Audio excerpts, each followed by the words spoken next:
Dr. Joseph Kanu understands that one way we can honor God is by being as healthy as possible. Dr. Joe believes modern science proves the healing abilities of remedies found in Scripture, and as a practicing chiropractor, blends those biblical truths with cutting-edge technology to enrich his patients' lives physically, emotionally, and spiritually.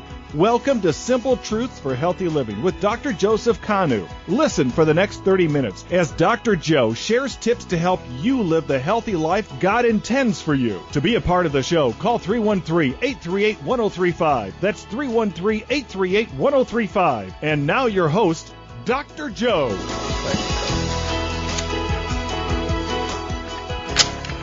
Well, hello, Metro Detroit. This is Dr. Joseph Kanu of Rochester Chiropractic. And I'm Dr. Jeff Haddad of Rochester Advanced Dentistry. Yes, and we are here to entertain you tonight. This episode, Jeff, what are we going to cover? Well, I'll tell you, we've covered this a few times in the past, but it's been a long time, and I was kind of brought back to your passion, and our passion really, about how they're just better dental materials to use in your mouth than the Mercury silver amalgams. Silver amalgams, I love it. Coincidentally, now you're talking. Well, I knew you'd like this. Now I'm getting excited. And for those listeners who are loyal listeners and have heard Dr. Paul speak with you, Dr. Paul was in my chair yesterday, and we removed a few of his amalgams. It's about time. Yep, and he was thrilled about that. I'm so happy he did that. Yeah, it was good. And so it kind of prompted me to kind of remind everybody, well, why, not even really there's several reasons why we don't use it in our office and haven't in 15 years, okay? And I want to just kind of remind people that, there are better materials out there that have obviously less health risks, and really just overall are better materials. This is a dated material that it was used in the Civil War. I mean, wow, this is something that we really need to get past. You brought this up in a past show. Yeah, I mean, it's Civil War material. Well, it is. It's funny. I read an article recently that said that dental amalgams would be, being proud to use them today would be like a physician being proud of bleeding people, right. or using leeches, or using, or doing surgery without washing their hands. Okay. Wow. Obviously, these are practices that we've disregarded. Why can't we get past this material that, again, is just, it's dated, it's been used, there are potential health risks, which we're going to talk about today, and overall just an inferior material on that too. Yeah. Absolutely. Now, we have covered this in the past. You can go to our website, Simple Truths for HealthyLiving.com. All of Dr. Jeff's shows are on there. You can just do a search engine, just Amalgam Fillings. Correct. Or fillings, whatever, and you'll be amazed at what comes up. I can't believe Dr. Paul, this is like the house of shame here, the hall of shame. I can't believe he still has Well, I'm so glad you're getting those out. We are, Dr. Paul is, I'd say relatively new to the practice. Like everybody, we have our dentists, and we're very loyal to them, and that's a very good thing. But we've got Dr. Paul on a plan, and he's doing great. And, for those of you, again, just to kind of piggyback what you said, if you go to our website for our practice, which is RochesterAdvancedDentistry.com, again, you will see just every different material that we use, why we use them, why they're superior to these mercury silver fillings, and really educate you on the new technology that we use in our office. Huh, great. Well, Jeff, let's start the show with a reading and a prayer, but first I would actually just like to let the listeners know, if you have any questions you want to ask Dr. Jeff, can we take some calls? That'd be great. Okay, we'll take some calls. Call 313-838-1035. It's 313-838-1035. And if you have any questions you want to ask Dr. Jeff, he'd be happy to answer them for you. And if he can't, I'll make up something. That would really be. You talk a good game. I'll bet you could. Okay. So, anyways. True wisdom. This is from James. True wisdom. Who among you is wise and understanding? Let him show his works by a good life in humility that comes from wisdom. That comes from wisdom. And what is good? If someone says he has faith but does not have works, can faith save him? If a brother or sister has, I love this passage, has nothing to wear and has no food for the day, and one of you says, go in peace, keep warm, eat well, but you don't give them the necessities of the body, what good is it? So also, faith of itself, if it does not have works, is dead. So we cannot earn our way into heaven. However, faith without works, there's got to be fruit. I agree. That we're bearing, right? Okay, well, with that, Jeff, so I'm really excited. You know, we've covered some past shows, and you've given some great stats how toxic mercury is. Correct. So we want to cover this is kind of controversial. I know Fox News recently had an article last week talking about, forcing dentists not to use mercury fillings. So, and they were talking about Norway, Denmark. Right. The other countries, Sweden, they haven't been using it for years. No, in fact, there are 3 countries, like you mentioned, Norway, Sweden, and Denmark, that as of 2008 banned the use of dental amalgam. Well, now, good for them. It is good for them, and you have to ask yourself, well, why, right? I mean, there's got to be a reason that several countries are doing this. I'll go one step further. That Germany, Austria, and Canada recommended against placing amalgam in certain individuals, such as pregnant women, children, people with renal dysfunction, kidney dysfunction, and those with an allergy to metals. Now, again, they're on the right track, but now let's think about this. I mean, if you don't trust this material in a pregnant woman or a child, why is it okay to put it in other people?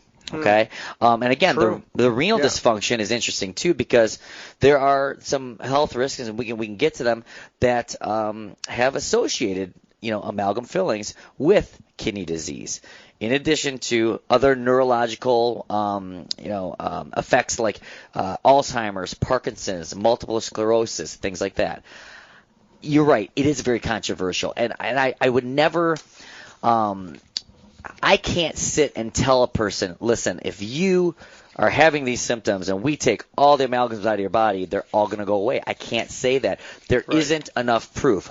However, there's enough proof out there for me to not even consider using this material and to not consider putting somebody in potential harm. Well, how about to consider if anybody, I mean, my feeling is if you have amalgams, they need to come out. Well, So I know you're not using it, but what happens when you have patients who have it? Well, and that's the majority of certain generations, really. I mean, I grew up with a mouthful of amalgam fillings. I think we've even said this before, where I used to win contests in elementary school because I was so proud that I had the most silver fillings in my mouth. And so I grew up with that. But absolutely, I mean, the majority of people have amalgams in their mouths, and there are a couple of reasons why I recommend them out. I mean, the main reason, though, let's forget about the health risks for a second. The main reason is that an amalgam that's in a tooth for too long, and they say that an average life of an amalgam is 8 to 10 years, okay? 8 to 10 years. Now, don't get me wrong. There are people who are listening right now, they're like, I've had them in for 30, 40 years. Right. Well, you're right, but that doesn't mean that it's not failing. It doesn't mean that it's not going to cause a problem. And back to my it's breaking down, even though you don't have symptoms. Oh, well, so you might have it in longer than 8 years, but it's Dr. breaking Joe, down, causing infection or whatever. No question about it. Listen, dental work doesn't last forever. I don't care what it is. I had a gentleman the other day, which actually I would actually like to cover in a future show, because it was very interesting to me. Very nice gentleman. Came in. He had a big broken front tooth, and that was his chief concern, and he wanted me to take a look at it. Well, as you know, I'm very thorough. I don't look at the tree. I look at the forest, right? I got to look at the whole mouth. And there were so many dental concerns that I told him, I said, I need to get a full set of x-rays here because I think there's other things going on here that you're not aware of. He had no pain. He had no discomfort. His only concern was his front tooth, okay? We took x-rays, and there wasn't one tooth in his mouth that we could save. It was very sad. There was not one tooth. And he had almost all of his teeth in his mouth, but every one of them either had an abscess. He had at least 7 or 8 abscesses, which for those of you who don't know what an abscess is, it's an infection in the bone caused by the tooth that actually can kill people. People have died from dental abscesses. He had 7 or 8 of them that he had no idea were there. He had decay throughout the place. I mean, his entire mouth is decay. Gum disease throughout his whole mouth. And, again, back to the chief concern, which was his broken tooth. Well, it was broken into the nerve. I mean, it was an absolute disaster.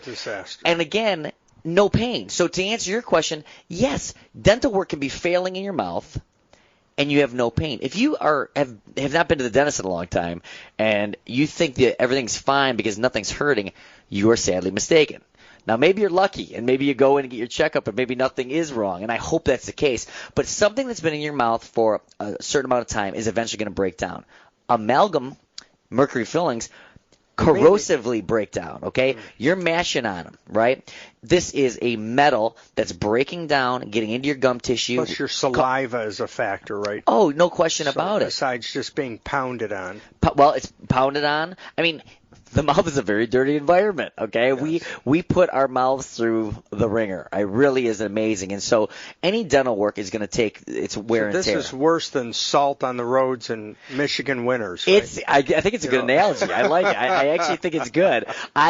What I worry about, though, with an amalgam that's been in for too long, yes, I worry about leakage, but I worry more so about the expansion of that metal as we function on over the years. Because what amalgam does, and this is a fact, it can take a tooth with it when it breaks.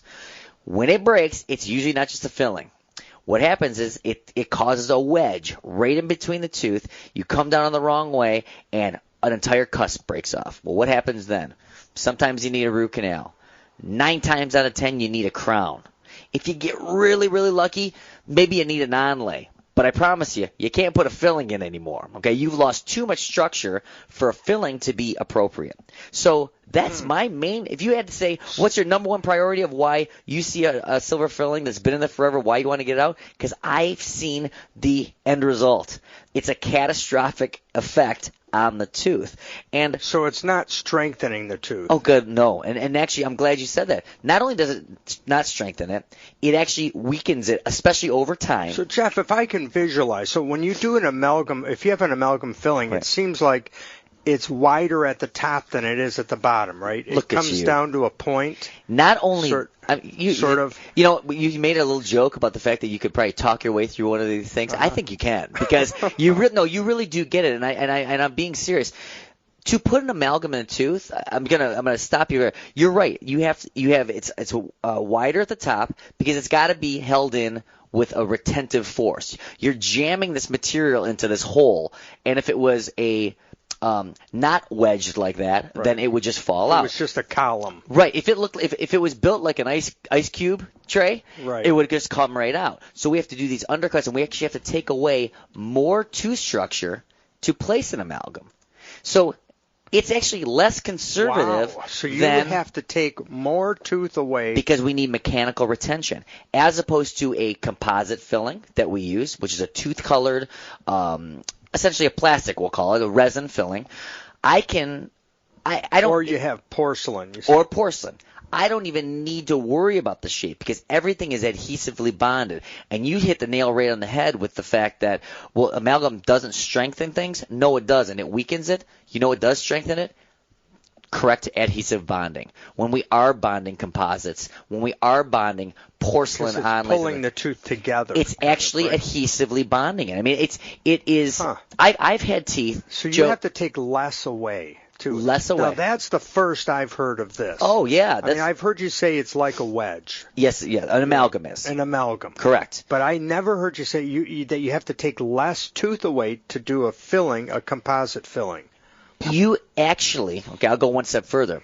You actually have to damage healthy tooth structure to put these in at times. To put the amalgam fillings. Correct. I mean, you may have a decay in one part of the tooth, Mm-hmm. but you have to take away healthy tooth structure in order for the amalgam to be large enough for strength and mechanical enough to stay in.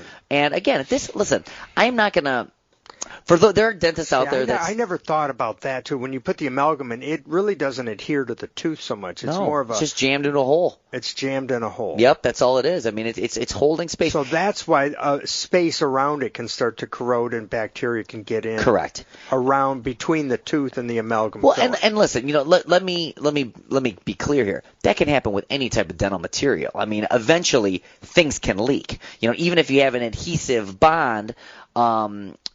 Eventually, if you're not taking care of your teeth, anything can happen. However, having adhesive bonding, the way that it's microscopic, we actually etch the tooth, and I mean the nooks and crannies, if you will, that are filled when it's properly bonded is light years ahead of putting a piece of metal in a tooth. Now, a lot of people say, well, it lasts for so long, and why do other dentists say that that's the best material? Well, I don't think any dentist would say it's the best material. Here's what it is. It's the cheapest and it's the easiest to use. Now, cheap and easy for the dentist. You got it. Cheap for the patient, cheap for the dentist, and easy. Continuing education. That's and correct. Flying around the country, learning new techniques. It's just right. And I mean, that'd be like me saying, it'd be like you saying, well, listen. Yeah, it would probably help me to maybe get an x-ray or do some muscle testing, but that equipment costs too much. I'm just going to feel around. I'm sure it'll be as good. You know in your heart that technology helps you. You know in your heart that continuing education helps you. I mean, you are doing things now that you did not do. You do differently than you learned in school. Is that correct? Yeah. I mean, you've learned a lot since different. then. Well, unfortunately, I have not. Well, fortunately for me, I haven't placed a dental amalgam since dental school. Okay. Wow, because Jeff. Let me shake your hand. Hey, thank you. I'm serious. Well, I'm very happy to hear I never believed in it then. There was enough research out there. Back in 1985 when stuff was coming out about it. Yeah. When you and just your common sense thinking, like what percentage? So you got your silver fillings, they call them. Right. So what percentage of mercury, silver? Well, that's a great question. I mean, I know I'm jumping here. No, I think it's a good point because one of the reasons I think that a lot of people are misled is that people call them silver fillings, okay? I like to use the word mercury fillings because 50% of this filling is mercury. Now, what percent silver? Silver is about 20 to 30% of it. 20. Okay, but I believe, if correct me if I'm wrong, when the majority makeup of a product or whatever, food product like a label, right? Ingredients. When you check ingredients, shouldn't that be number one? The highest percentage is the first thing is listed. That's correct. And so I always believe. I mean, I prefer that term. Twice as much mercury than silver. That's correct. Yeah. Correct. And here's the interesting thing too. One of the biggest controversies in I mean, even if it wasn't, even if you said, well, it's 90% silver, only 10% mercury, that would still be bad. It's still because in your other show, you were saying a couple of mercury fillings, you should not spit in a public toilet because it's contaminating in theory, the sewer. Yes, in theory. In theory. I mean, you think about it, what's accepted, what's accepted from a mercury level, yes. In theory. Now, right. Again, here's the controversy. Mercury is used to keep all these metals together, and they say that once it's combined with these metals, there aren't enough amounts of mercury released that are harmful. But who knows what's enough? And who knows? I mean, Joe, it's an impossibility of knowing and doing long-term studies on humans to know what the adverse effects are. But there are countries out there that have banned it. Even our own country has said that if you have to place amalgams, you need to let them know that there's mercury in it. That's kind of what you led me down that path, which is, silver fillings. No, you need to say that there's mercury in them and let them have that informed consent that if they're going to have this, and that That is it. So you're now, having to disclose this. So why do you have to do that? Yeah. Right? I mean, there's a lot of things here. And again, we could debate this all day long. All I know is that I'm not going to put anything in my patient's mouth that I'm not going to put in my family's mouth or my own. We haven't had it in our office in at least 15 years. I really don't even remember.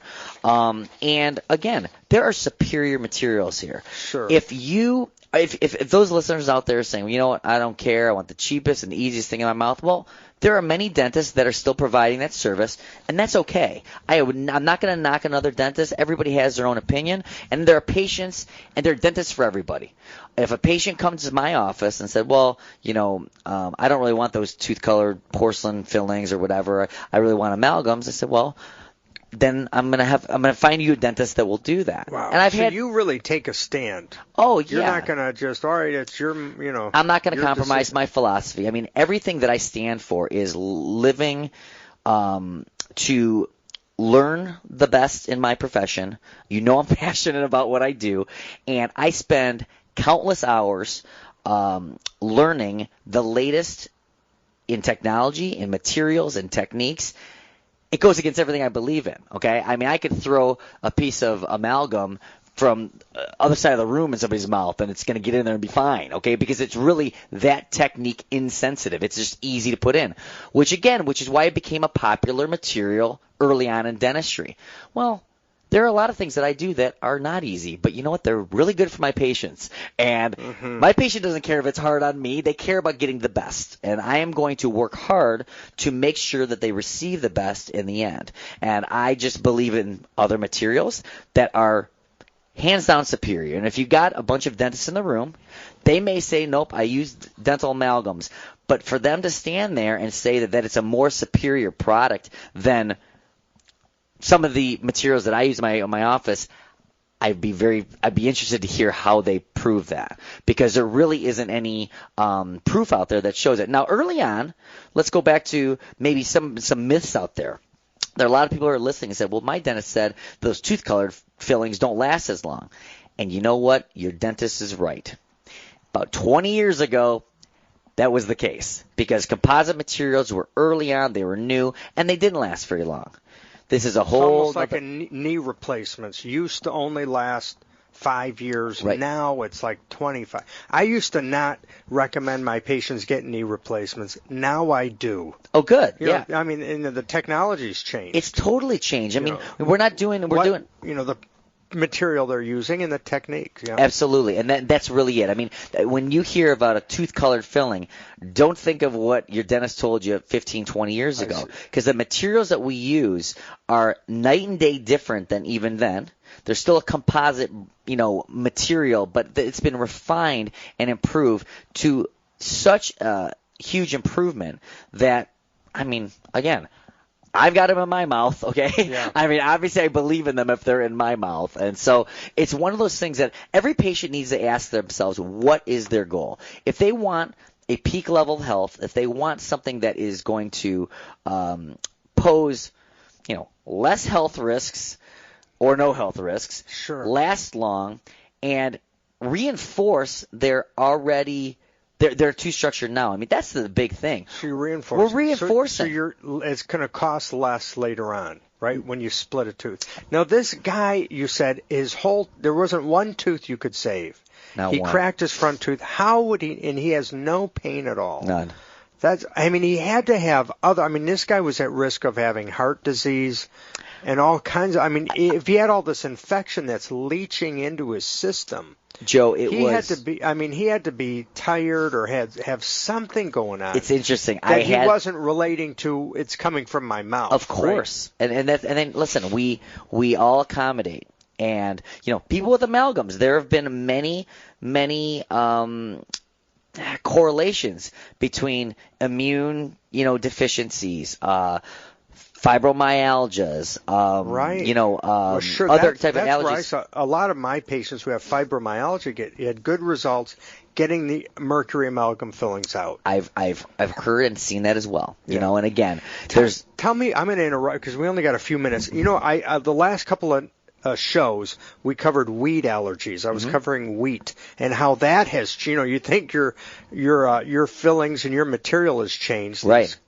Composite fillings. Well, wheat is not the same wheat we ate 100 years ago. Yes, right? yes. And correct. now, what do you I came across some articles saying that the Mercury Amalgam filling is making us more wheat sensitive. Have you heard any? Yes, I know I I'm have. throwing you a curveball No, here, actually, no. It's interesting. I've read several articles about that too, about gluten, wheat, and these people who had severe allergies to them and had their amalgams removed, and things went away. Then now, they're not so allergy sensitive. That's correct. Right? And again, because so many times it's like there's three things coming at us when finally your body reacts. Right. Right. Well, and it goes back to what I was saying. I mean, this has been associated with immune deficiency. So if it's affecting your immune system, it's affecting your body's way to react to things. Again, other allergies may be increased, whether it be wheat, whether it be whatever, and unfortunately, these are all associations, they're all correlations, but it's enough for me as a dentist and as a person from a common sense standpoint to know that I'm not going to take any chances. And when we do remove these amalgams, we have the proper suction, we have the proper, rubber dam material when appropriate, and we remove these and we move on.